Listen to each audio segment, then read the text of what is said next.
በአዲስ ቪዲዮ ነው የመጣሁት። በጣም የሀገራችን ነገር እንግዲህ እንደምታዩት በጣም ያሳዝናል። ቲክቶክን ስክሮል እያደረኩኝ ማገጭ ይላል ተሙ ፓርቲ አቋቁሞ መጥቶላል። አርሰናል ነው እንክብ ማን አርሰናል አንዳንዴ ይሄድና የራሱን ትቶ የሌላ ክለብ ይጫወታል። ይሄን ነገር አርቲስቶች ያያሉ። ኢትዮጵያም ሆነ ውጭ ያላችሁ አርቲስቶች ታላችሁ ይኑላ። ብዙ ጊዜ ከምልበት ነገር ረዳት ያላገኘሁበትን ነገር ልንገር። የሽምግልና ስርዓታችን።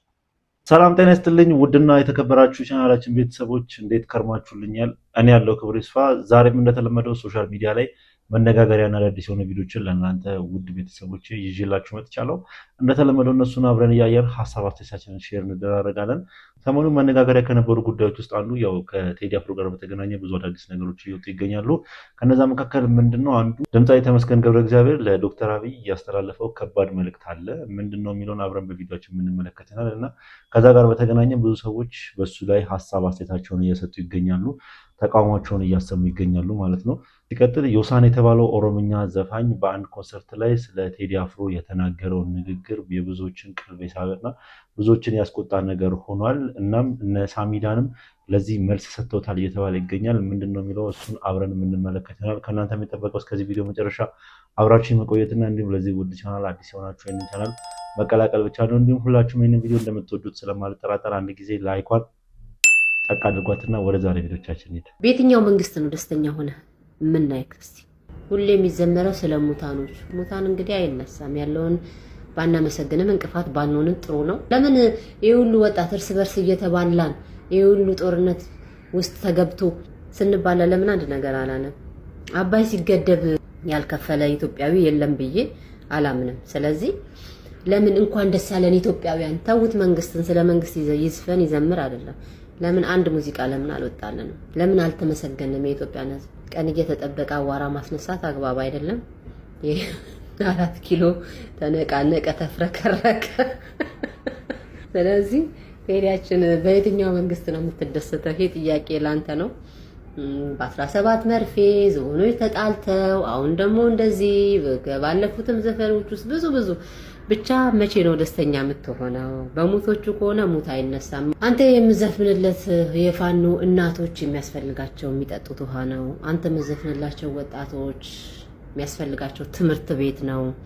ራሳቸውን የሚያሳድጉበት ነገር ነው። እኛ ወጣቶች ደግሞ እሱ የደረሰበት ለመድረስ ጠንክረን መስራት እንጂ በዘር ፖለቲካ እየተባላ አንዱ ያንዱ መቃብር እየቆፈረ ዳስ አይደለም ባጎበር ቢጥል እኛ አይመለከተንም እኮ እኛን አይመለከተንም። እኛ የማይመለከተን ጉዳይ አይመለከተንም። አንተ ቢዝነስን ነው የምትሰራው። ስለዚህ ቴዲያችን እንወዳለን። ወጣቶች ንቁ፣ አይምሯችሁን ነቃ አድርጉ። መጣላት አያዋጣንም። የራሳችን እሱ የደረሰበት ቦታ ለመድረስ የራሳችንን ስራ ተክተልን ሰራ ይገባል ባይነኝ። እንግዲህ የሰሞኑን የቴዲ አፍሮ አልበም ማውጣት የብዙ ሰዎችን ቀልብ ስቧል ማለት ይቻላል። አንዳንድ ሰዎች መስጠት የሌለባቸውን አስተያየት እስኪሰጡ ድረስ ማለት ነው። እና አሁን እቺ ግለሰብ የተናገረችው ንግግር ምኑ ጋር ልክ እንደሆነ እኔ አልገባኝም። ያው ብዙ ሰዎች እንደዚህ አይነት አስተሳሰብ ወይ ደግሞ እንደዚህ አይነት አመለካከት ይኖራቸዋል ብዬ አስባለሁ። ቴዲ አፍሮ ሁል ጊዜ ነው ወይ መንግስት ወይ ደግሞ በሁሉም መንግስት ደስተኛ አይደለም የሚሉ አንዳንድ አስተሳሰቦች አሉና እኔ ምን ለማለት ፈልገው እንደሆነ አልገባኝም። ሲቀጥል ደግሞ ያው ቴዲ አፍሮ ስለ አባይ ለምን አልዘፈንክም? አባይ ሲገደብ ወይ ደግሞ ብቻ ስለ አባይ ጥሩ ነገር ለምን አልዘፈንክም ላለችው ደግሞ ያው ደግሞ በአባይ የሚል ዘፈን አለው አይደል? ታውቁታላችሁ ብዬ አስባለሁ። የቴዲ አፍሮ አድናቂዎች ከሆናችሁ ወይ ደግሞ አንድ ሀገርን ወዳድ ሰው ነኝ ብላችሁ የምታስቡ ከሆነ ደግሞ በአባይ የሚለውን ዘፈን ልክ እንደወጣ ምን ያክል ህዝቡ እንደተነሳሳና ከግብፅ ጋር የነበረንን ነገር በቴዲ አፍሮ የተነሳ አንድነታችንን የገለጽንበት ዘፈን ነው ብዬ ነው የማስበው።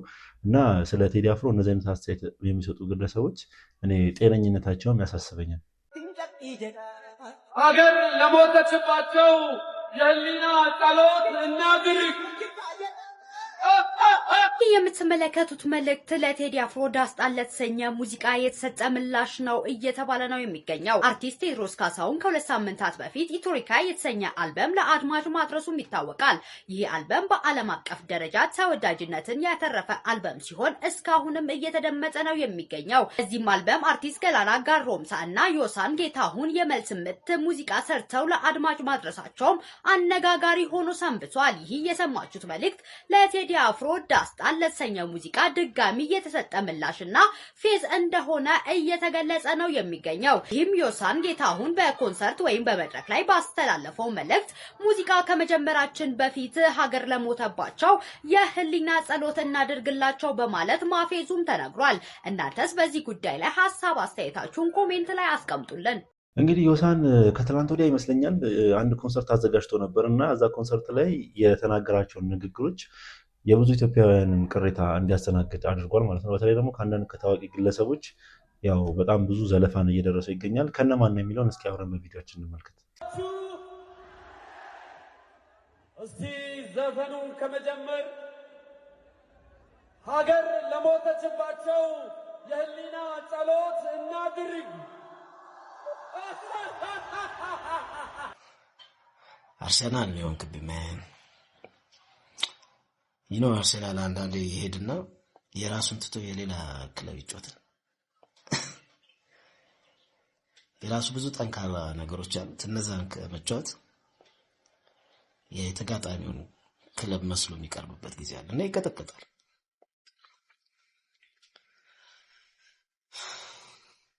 አሁን ተንፍሷል።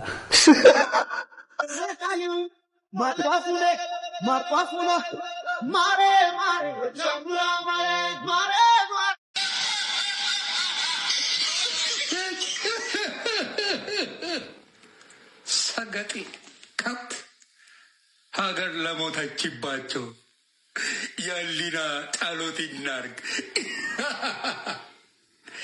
በጣም ነው እንደ ሳቀው። ስማ ይህን ሰገጥ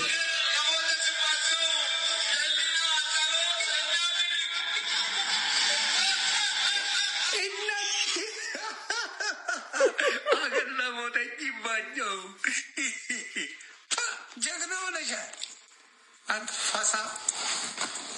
ፈስን ራስ ላይ የምትረጭ ነበርክ። እውነቴን ነው የምልህ፣ ከብት ነህ። ለቴዲ አፍሮ ለመሳደብ ኮንሰርት አዘጋጅተዋል እና ኮንሰርት ቀሚስ ለብሰው ይኸው እንደምታዩት ቀሚስ ለብሰው ሄደዋል። እነ ቀመር የሚባል ሴተኛ ዳሪ ወንድ እንኳን አይደለም በሱስ የሰከረ እካክ እንግዲህ በእነሱ ቤት በቃ መኪና ብርቅ ነው፣ ሁሉ ነገር ብርቅ ነው። እነሱ ይኸው ልብሱን ይኸው ቀሚስ አድርጎ መጣ። ፋሽን መሆኑ እኮ ዘንጣል።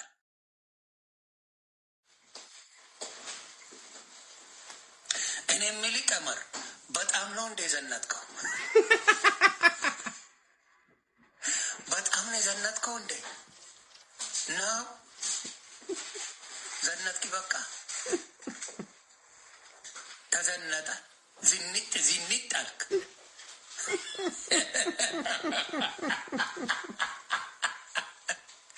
ዝንጥ ነው ያልከው። ተዘነጠ። ከዛ እኛ ዳስጣሉ አልቂሱ ትላለህ። ዳስጣል እያላቸው አልቂሱ እኛ ባላገነን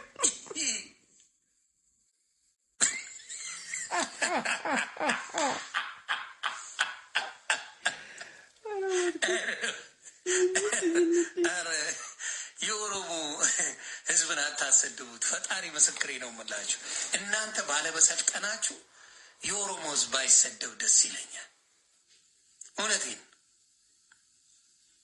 እናንተ ባለመሰልጠናችሁ በእናንተ ፋርነት የኦሮሞ ህዝብ አይሰደብ።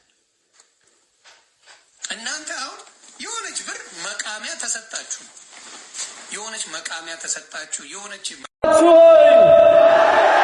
አላችሁ። እስቲ ዘፈኑን ከመጀመር ሀገር ለሞተችባቸው የህሊና ጸሎት እናድርግ። ባይዘዌ ምድራችን ላይ የበታችነት ሜንታሊቲ እንዳለው ሰው በጣም በሽተኛ የሆነ ሰው የለም። የበታችነት ሜንታሊቲ አካል ለብሶ ሲንቀሳቀስ ከፈለጋችሁ ቅድም ያያችሁት ድምፃዊ ነው። ቴዲ የሀገር ጉዳይ አነሳ፣ የመሰለውን ነገር በመሰለው መንገድ ለህዝቡ አቀረበ። ህዝቡም ተቀብሎ አብዛኛው ማጆሪቲው ህዝብ ተቀብሎ ትክክል ነው ብሎ አመነበት። እናንተ እነማን ናችሁ? ራሳችሁን ለምን ፕሩፍ አታደርጉልንም? መንግስት ወክሏችኋል ወይስ በራሳችሁ ተነሳሽነት ነው ይሄን እያደረጋችሁ ያላችሁት? እርግጠኝነት የኦሮሞ ህዝብ ሜንታሊቲ እና የእናንተ ሜንታሊቲ አንድ ነው ብዬ አላስብም። የኦሮሞ ህዝብ እንደናንተ አይነት ሜንታሊቲ ይኖረዋል ብዬ ስለማላስብ ማለት ነው። እናንተ ውስጥ በጣም የተንቀሳቀሰና እየተብላላ ያለው ስሜት ምንድነው? የበታችነት ስሜት ነው። ከዛ ውስጥ ውጡ፣ ራሳችሁን ሁኑ። አንድ ነገር ብዙ ጊዜ ትዝ ይለኛል። ትልልቅ ጭንቅላቶች ስለ ሀገር ጉዳይ፣ ስለ ዓለም አቀፍ ጉዳይ፣ ስለ አህጉር አቀፍ ጉዳይ አንስተው ይወያያሉ፣ ይተነትናሉ፣ ይናገራሉ የሚባል አነጋገር አለ። ሚዲየም ጭንቅላቶች ደግሞ ስለ ክስተቶች፣ ስለ ሁኔታዎች እያነሱ ይነጋገራሉ፣ ይወያያሉ። ትንንሽ ጭንቅላቶች ግን ስለ ግለሰቦች እያወሩ ነው የሚነጋገሩት የሚለውን ነገር እናንተን እያየው ፕሩፍ እያደረኩት ነው። ነገሩ ትክክል መሆኑን እየተረዳው ነው። ምን አይነት ትንሽዬና ሚጢጥዬ ጭንቅላት ቢኖራችሁ ነው በዚህ ደረጃ የምትወርዱት? ስለዚህ ኦሮሞን አታሰድቡ፣ ተው። በቪዲዮ ላይ እንደተመለከታችሁት የዮሳን ጌታቸው ንግግር በጣም የሚያናድድና ብዙዎችን ያው ተናጋሪ የሚያስብል አይነት ንግግር ነው የተናገረው። ምንድነው ያለው? ሰምታችሁታል። ካልሰማችሁት ልድገምላችሁ። ሀገር የሞተባችሁ ወይ ደግሞ ሀገራችሁን ያጣችሁ እስኪ አንዴ ለነሱ የህሊና ጸሎት እናድርግ ነው እያለ ያለው እና ምን አይነት የወረደ አስተሳሰብ እንደሆነ አላውቅም። ይህ ነገር ሲቀጥል እነሱን ብቻ ለምን የተነኩ ያክል ያስመስላል? እነሱ ለምን ለዚህ ጉዳይ ብቻ መጀመሪያ ሀሳብ ለመስጠት ወይ ደግሞ ለቴዲ አፍሮ መልስ ለመስጠት ቸኮሉ እያሉ ብዙ ሰዎች ሀሳባቸውን እየሰጡ ይገኛሉ። የቴዲ አፍሮ የዘፈነው ለህዝብ ነው እንጂ እነሱን ወክሎ አይደለም የዘፈነው፣ ወይ ደግሞ እነሱን ብቻ ለመናገር የኦሮሞን ህዝብ ለመናገር አይደለም ይህን ነገር ያደረገው እያሉ ይገኛሉ ብዙ ሰዎች። እነማን ናቸው የሚለውን እስኪ አብረን በቪዲዮ እንመልከት። 86 ብሔር ብሔረሰቦች ለምን ኦሮሞ ብቻ መልስ ሊሰጥ ፈለገ? መልስ። ኦሮሞ ብቻ ለምን መልስ መስጠት ፈለገ? መልስልኝ። መልስ መስጠት ስላለበት ነው።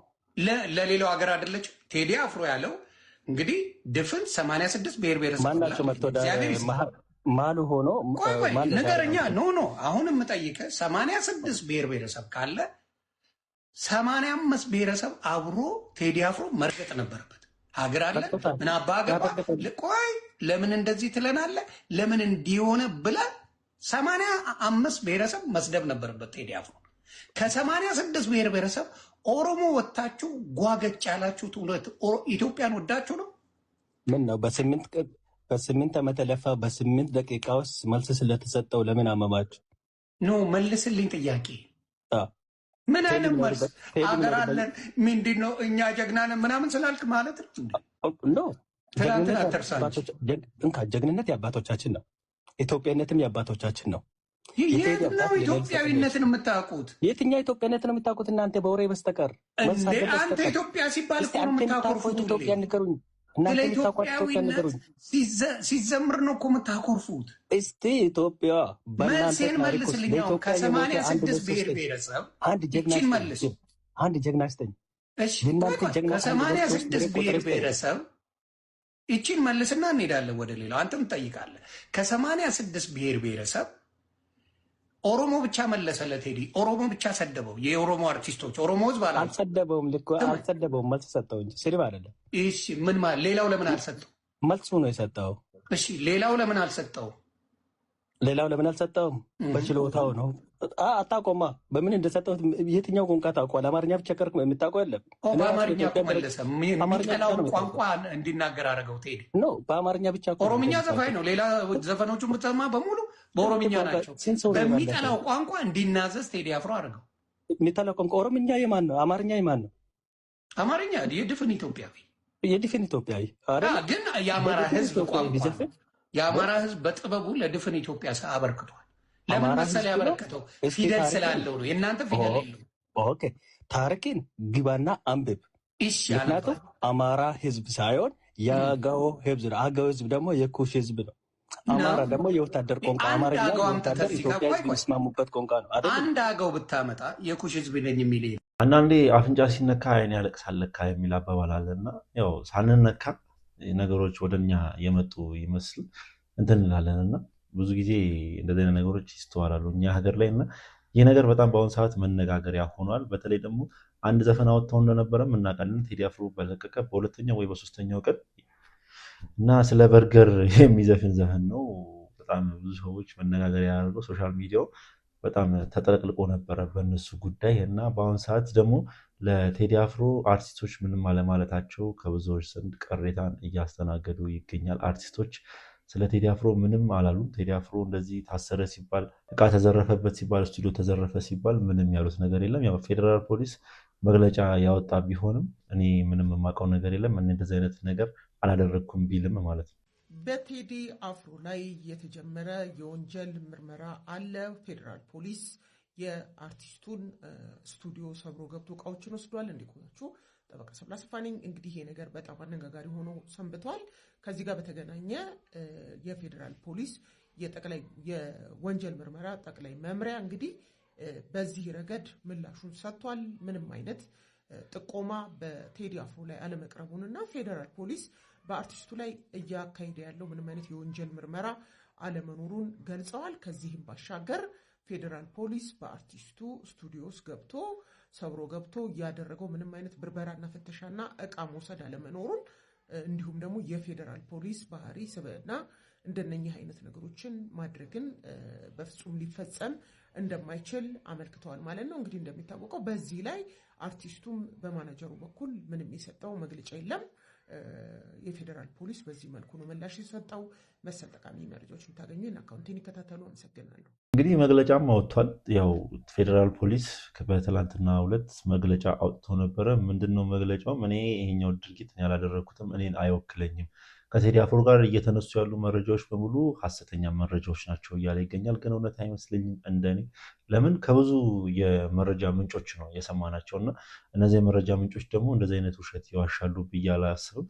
በተለይ ትልልቅ ሚኒስትሪ የሚሆኑ ሚዲያዎች ስለሆኑ እንደዚህ አይነት ነገሮችን የዘገቡት የቴዲ አፍሮን ነገር የዘገቡት ውሸት ነው ብዬ አላስብም። ያው መንግስት ይህን ነገር ደበቅ አድርጎ ወይ ደግሞ በውስጥ ለመጨረስ ያሰበ ነው የሚመስለኝና ለቴዲ እኔ እፈራለታለሁ የሆነ መጥፎ ነገር እንዳይከሰትበት ልክ እንደ ሀጫሉ እንዳይሆን ባይነኝ። እስኪ እናንተ በዚህ ቪዲዮ ላይ ምን አይነት ሀሳብ አስተያየት አላችሁ? ሰላም ጤና ይስጥልኝ። ተመስገን ገብረ እግዚአብሔር ነኝ። ዛሬ በአዲስ ቪዲዮ ነው የመጣሁት። በጣም የሀገራችን ነገር እንግዲህ እንደምታዩት በጣም ያሳዝናል። አብይ አህመድ የሚባል ሰውዬ በጣም ዲክታተር በእውነት ነው የምነግራችሁ። ያው ተሙ ፖለቲካ አያምርብህም እንዳትሉኝ፣ ይሄ ፖለቲካ አይደለም። ፖለቲካ ሳይሆን በቃ ይሄ ምንድነው የሚባለው የሰው ልጅ የመጨረሻ ደረጃ ላይ ሲደርስ ማለት ነው። እኔ አም ቪክቲም በጣም ቪክቲም ነኝ፣ ተጎድቻለሁ ምናምን በዚህ መንግስት። ግን አሁን ደግሞ እየሆነ ያለው ነገር በጣም ፈር የለቀቀ ሆነ ማለት ነው። የአንድ ሰው ብቻ ሀገር ሆነ። ድንገት ቪዲዮ ከተቋረጠ ቀጥልላችኋለሁ። እሱ ለመናገር ነው የፈለኩት። ድምፃዊ ተመስገን ገብረ እግዚአብሔር እንግዲህ ያው ከቴዲ አፍሮ ጋር በአንድ ወቅት አብረው ሰርተዋል። አንድ ዘፈን ሰጥቶት ነበረ፣ ግጥምና ዜማ ለቴዲ አፍሮ ለተመስገን ገብረ እግዚአብሔር ማለት ነውና ትንሽም ቢሆን ወዳጅነት አላቸውና ያው የቴዲ አፍሮን ጉዳይ ከሰማ በኋላ ይመስለኛል ለቴዲ አፍሮ ድምፅ እንደመሆን የሚመስል መልእክት አጋርቷል ለህዝቡና ይህ መልእክት ከአንዳንድ ሰዎች ቅሬታን እያስተናገደበት ይገኛል። ቲክቶኬን ስክሮል እያደረኩኝ ማገጭ ይልላል። ተሙ ፓርቲ አቋቁሞ መጥቶላል። ከዛ ስንለው እኔ ፖለቲካ አልወድም፣ ጠቅላይ ሚኒስትሩ ከኢትዮጵያ ህዝብ አናት ላይ ውረድ። ምንም መውደድ አለመውደድ ገባህ። በቃ ያንተ ደግሞ አገባብ ከ12ኛ ፎቅ ወደ ታች ነው የተወረወርከው እና በምን እንቅለብክ? አቀላለብም እኮ ነው ያጣ። ጭንሽ ዳሌሽ ባትሽ ገላሽ እንደሚሉ መስሎ ነው ፖለቲካ የገባህበት። ሰላም ነው አይደል? መቶ ጠቅላይ ሚኒስትር እባክህ ከኢትዮጵያ ህዝብ አናት ሊወረድ። ያንተን ድምጽ እየሰማን አይደል እንዴ? ምን ሆነ ነው? ሰላም ነው አይደል? አረ አንተ ደግሞ ከፋ። እስኪ ውሃ ጠጣ። ከዚህ በላይ ቂርቁብ አይምሮ ስለሚነካ ከዚህ በላይ አልሄድብህም። ስትመጣ ቀስ ብለና እንደዚህ ከላይ እንዲህ ተፈጠፈጥክ። አንተ ወደ ታች ነው የተፈጠፈጥከው።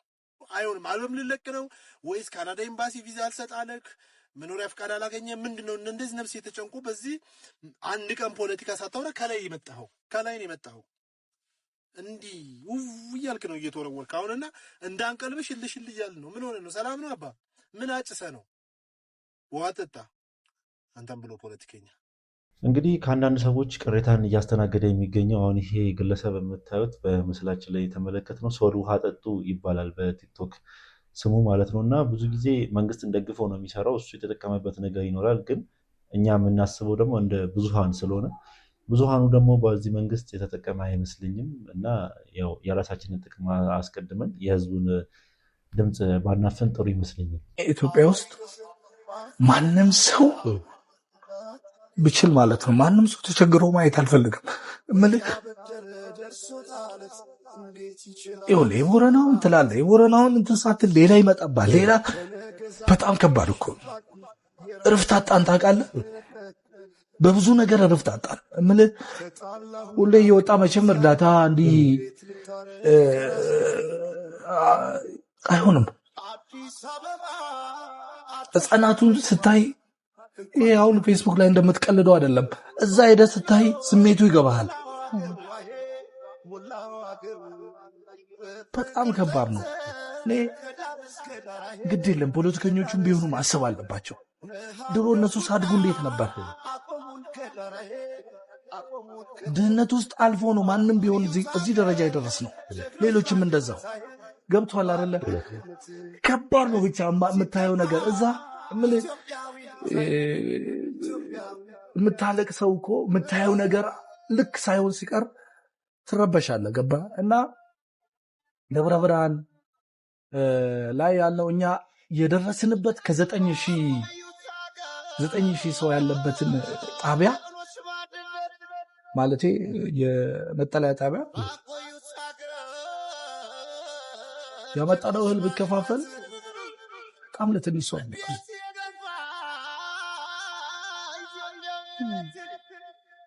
ብቻ ገባር ሄዶ ማየት ሁላችንም ኢትዮጵያውያን ግድ የለም ሰው ይቸገራል። ሰው በተለያየ ነገር በድርቁም በምኑም ሰው ይቸገራል። ግን ሰው ሲቸገር የሚመለከተው የዛ አካባቢ ሰው ብቻ አይደለም፣ ወይም ደግሞ ከዛ የተወለደ ሰው ብቻ አይደለም የሚመለከተው። የሆነ ቦታ ላይ ችግር ሲፈጠር ሁሉም ኢትዮጵያዊ ያገባዋል። አይ አንተማ እዛው አካባቢ ነው በቃ የሚመለከተው ያ ሰው ብቻ ነው ከተባለም አመቻቸህ ማለት ነው። የሚፈለገው እሱ ነው። ይህ ንግግር አቡሽ ዘለቀ በአንድ ወቅት ተናግሮት የነበረው ንግግር ነው። ብዙዎችን ያነጋገረና በአሁኑ ሰዓት ላይ እንደ አዲስ መነጋገሪያ የሆነ ጉዳይ ሆኗል። አቡሽ ዘለቀ በዚህ ንግግሩ በብዙ የኦሮሚያ ተወላጆች ዘንድ እንዲጠላ ተደርጓል ማለት ነው። ብቻ ዘረኝነት ይብቃ፣ ዘረኝነት ይቁም ንግግሩና በጣም በብዙ የኦሮሚያ ተወላጆች እንዲጠላ ያደረገው ንግግር ሆኗል። አሁን ከዚህ ቀጥል ማቀርብላችሁ ደግሞ ከዚህ በመቀጠል የማቀርብላችሁ ቪዲዮ ሃጫሉ ሁንዴሳ በአንድ ወቅት ኢንተርቪው ሲደረግ የተናገረውን ንግግር ነው። ስለ ቴዲ አፍሮ የተናገረውን ንግግር ማለት ነው። አንድ መድረክ ላይ እድሉ ቢፈጠር ከቴዲ አፍሮ ጋር አብረህ ትዘፍናለህ ወይ? ያ ሙዚቃውን ትሰማለህ? ሰርተናል እኮ አንድ ላይ ከአንድም ሁለቴ አንድ አይነት ማይክ እየተቀባበላችሁ አንድ መድረክ ላይ ማለት እሱም አንተም ማይክ ይዛችሁ ትዘፍናለህ ወይ? የታሪክ አረዳዳችሁ እንደዛም ሲጀመር ነው። አንተ በሌላ መንገድ ነው የታሪክ ዘውጉን የምትረዳው፣ እሱም በሌላ መንገድ ነው ዘውጉን የሚረዳው። የታሪክ አረዳዳችሁ የተለያየ ነው የሁለታችሁ። ስለዚህ እድሉን ብታገኝ በአንድ መድረክ ላይ ትሰራለህ? በአንድ መድረክ ላይ ከአንድም ሁለቴ ሰርቻለሁ። ለኢትዮጵያ ደራሲያን ማህበር ከ6 ዓመት በፊት አዲስ አበባ ኤግዚቢሽን ሰርተናል። ይሄ ማለት አንቺ እንዳልሽው ያው እኔ በዘፈንኩበት ማይክ እሱም ዘፍኗል ማለት ነው። ሲቀጥል ሚሊኒየም አዳራሽ ለሁለተኛ ጊዜ ዘፍነናል። ያም በአንድ ማይክ ነው የዘፈንነው። ስለዚህ እድሉ ቢፈጠር ባይፈጠር የሚባል ነገር የለም ማለት ነው። ተፈጥሮ ነበረ ለማለት ነው። እንደዛ ነበር። አሊ ቢራና መሐሙድ እንደዘፈኑት ለማለት ፈልጌ። አሊ ቢራና መሐሙድ እንደዘፈኑት እኔ በምረዳው መንገድ ከመጣ ችግር የለብኝም። እኔ በማምንበት ሐሳብ ላይ መስፈን ከፈለገ ደመኞች አይደለንም። ሙዚቃውን ትሰማለህ? እንኳን እሱ ሙዚቃ የማሊ ሙዚቃ ሰማለሁ ከሙዚቃው እንጂ ገብቶኛል። ከታሪክ አረዳዳችሁ መቃረንና መለያየት የተነሳ ማለት ነው። ምናልባት እሱ የሚያነሳቸውን ሐሳቦች ለሱ ተውና ጥበባዊ ችሎታውን በዜማ ድርሰቱ ላይ ያመነበትን ሐሳብ ራሱ ሐሳቡን እኔ ባልቀበለውም የሚገልጽበት መንገድ ይሄ ማለት አጻጻፉ ግጥም አጻጻፉ እሱን እንግዲህ ሰሞኑን የቴዲ አፍሮ አልበም ሲወጣ ብዙ ሰዎች የሃጫሉን ዘፈን እየሰሙ ቴዲ አፍሮን ከሃጫሉ ጋር ኮምፒቲሽን ውድድር ውስጥ እየከተቱት ነበር። ግን ይህ ነገር አግባብ አይደለም ብዬ ነው የማስበው። ሃጫሉ ራሱ በአሁኑ ሰዓት በህይወት ቢኖር ይህንን ነገር ይደግፈዋል ብዬ አላስብም። ምክንያቱም ምንድነው ሁለቱም ስለ ፍቅር ስለ አንድነት ነው እንጂ የሚሰብኩት የዚህን ያክል ስለ መከፋፈል ይሰብካሉ ብዬ አላስብም። ያው ሃጫሉ ብዙ ጊዜ ዘፈኖቹ ኦሮምኛ ቢሆኑም ግን ስለ መከፋፈል ይሰብካል ብዬ አንድም ቀን አስቤ አላቅም፣ ወይ ደግሞ አንድም ቀንም ሰምቼ አላቅም። የሃጫሉ ዘፈኖች ስለ መከፋፈል እንደሚሰብኩ ማለት ነው። ያው የኦሮምኛ ዘፋኝ እስከመሆኑ መጠን ስለ ኦሮሚያ አንድነት ያው ስለ ኦሮሚያ ብዙ ነገር መስፈን ይችላል፣ ግን ስለ ኦሮሚያ መከፋፈል ይዘፍናል ብዬ አይቼም ሰምቼም ስለማላቅ ማለት ነው። ቴዲ አፍሮ ሲባል ደግሞ እንደ ሀገር ነው ብዙ ጊዜ የሚወደደው፣ ስለ ሀገር እንጂ ስለ ብሔር ሲዘፍን ሰምቼው አላቅም። በጉራጌኛ ቢዘፍን ስለ ሀገር ነው። ሰሞኑን ካወጣቸው ዘፈኖች ራሱ ጉራጌኛው ላይ እንዳለ ሙሉ ለሙሉ ስለ ሀገር ነው የዘፈነው እና ቴዲ አፍሮ ከምንምና ከማንም በላይ ሀገሩን አስፈልጦ የሚወድ ጀግና ድምፃዊ ነው ብዬ ነው የማስበው። ብዙ ጊዜ ከምልበት ነገር ረዳት ያላገኘሁበትን ነገር ልንገር። የሽምግልና ስርዓታችን የእናቶቻችን ወደታች መውረድ ምን ነው ሽምግልና እንግዲህ አልታዘብኩም ካልከኝ እኔ ብዙ ቦታ ሽምግልና ይጃሉ ብዬ የሽምግልና ስርዓት አልተጣሰም ብለህ ነው የምታስበው? እስቲ አንቺን ልስማ ብዬ ነው። እሺ እንግዲህ እኔ ብዙ ጊዜ የምጮህበት ነገር አጋዥም እንደው ማጥቼበታለሁ የምለውን ነገር ልንገርህ። የሽምግልና ስርዓታችን የድሮ ወግ ለእህቶቼ ካለኝ እኮ ስሜት ነው ይሄንን የምለው ማለት ነው። የአሁኑ ሽምግልና እኔ ሽምግልና ድሮ 3-4 እንግዲህ እኔ እናንተ the same age ላይ ያለን ይመስለኛል አይደለ? ድሮ ሽምግልና ስንቴ ነው አንተ የላከው? እኔ ሳገባ መጀመሪያ ላኩኝ። እሺ አይ አስበንበት ቤተ ዘመድ ተማክሮ ተብሎ ለ15 ቀን ተቀጠረ። እሺ ከዛ በ15ኛው ቀን ሽማግሌዎችን ላኩኝ። ያው እንግዲህ አሁን ፈቅደናል አሉ። ከዛ ሽምግልናው አለቀ። ለሰርግ ቀጠሮ ተያዘ። 2 ጊዜ ነው የላኩት። 2 ጊዜ ነው የላኩት። እሺ መልካም። እኔ ጋር 3/4ኛው ነው የመጨረሻው ፈቃድ፣ 4ኛው ላይ በደንብ በቃ ፈቃድ ተሰጥቶ የሚበሉበት ምናምን ነበረ። መሴ እንዳልኩ ስለ ዘመናዊነት እያወራሁኝ መቼስ በኋላ ቀር ናት ብለህ ልታስብ አትችልም አይደለም። ነገሮች መዘመን እንዳለባቸው የማምን ሴት ነኝ። የባህሌ ተገዢ ነኝ፣ ግን አፍቃሪም ነኝ ብያለሁ። ነገሮች ሲጣሱ ማየት እንደ አንድ ኢትዮጵያዊት ሴት ወይዘሮ ያመኛል። አሁን ያለው የሽምግልና ስርዓት ለኔ ብቻ ከሆነ የሚታየኝ እኔ ላይ በጣም ትልቅ ችግር አለ ብዬ ለማለት ነው። አሁን በጣም ሽምግልናዎች በቁጥር ሽማግሌዎች የሚመጡት ራሱ ሽማግሌዎች ከእድሜ ትጀምራለህ። ከእድሜያቸው ራሱ ማለት ነው። ምንድነው ሽማግሌ ተለቅ ያለ ጎልማሳ? ምን የሚያገናዝብ ማለት ነው። ትዳርን አጠቃላይ ኑሮን በደንብ የሚያገናዝብ ድሮ የሚላኩ ሽማግሌዎች አብዛኞቻቸው እንዴት ትላልቆች በእድሜ እንጀምራለን። ብዛት 4 3 5 እሺ አሁንስ የምታዩ ትንሽ ሰርግ እኮ ነው የሚያክለው።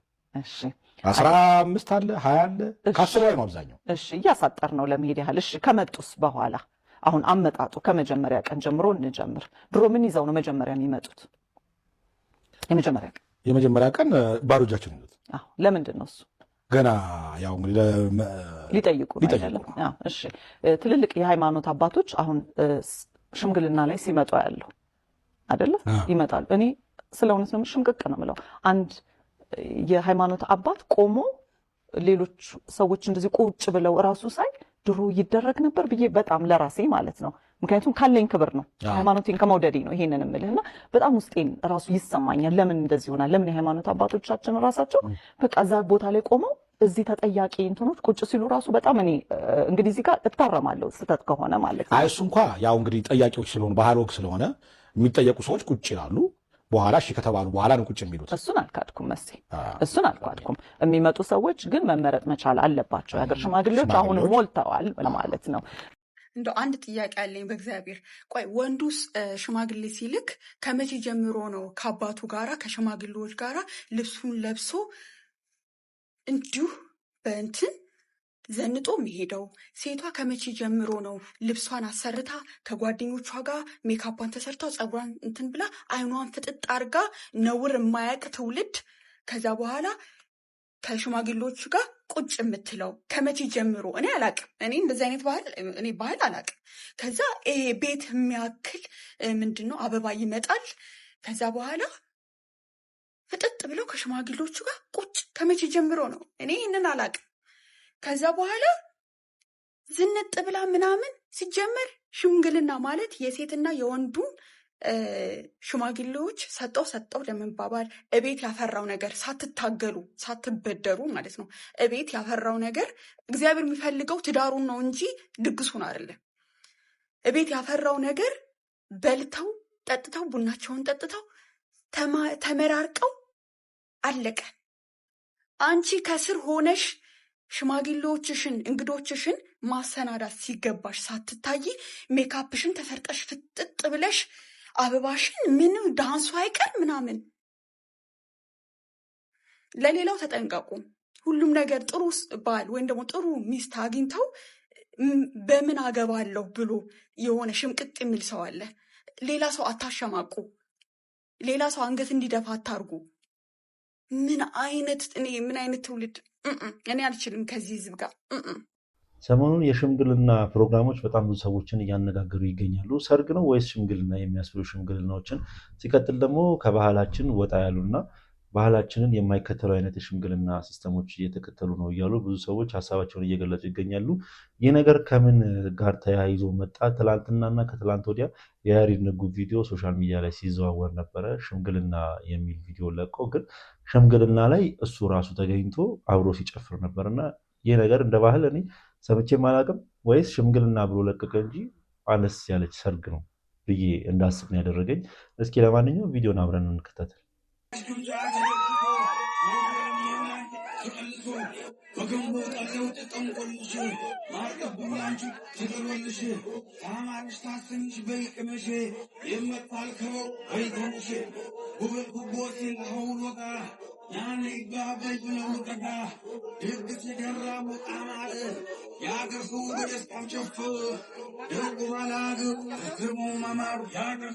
እንግዲህ በቪዲዮ እንደተመለከታችሁ ቸግ ማለት የጉራጌ ባህል ይመስለኛል። የሶዶ ጉራጌ ባህል ላይ ያለ የሽምግልና ባህል ነውና በዛ ቦታ ላይ ተገኝቶ ሽምግልና ላይ ባል እኔ ከመጀመሩ እንደሚገኝ እኔ አላውቅም። ሚስትም እንደዚህ ሽማግሌዎች እያሉ የምትወጣ አይመስለኝም። እኔ አላውቅም። እስኪ የምታውቁ ካላችሁ አሳውቁኝ ኮሜንት ሴክሽን ላይ። ይሄ ነገር በጣም ግር ስላለኝ ነው። በዳናይት መክብብና በሌሎች 4 ተከሳሾች ላይ የተመሰረተው ክስ በፍርድ ቤት መታየት የቀጠለ ሲሆን በተከሳሾች ላይ የንብረትና የባንክ ሂሳብ እግድ መተላለፉ ታውቋል።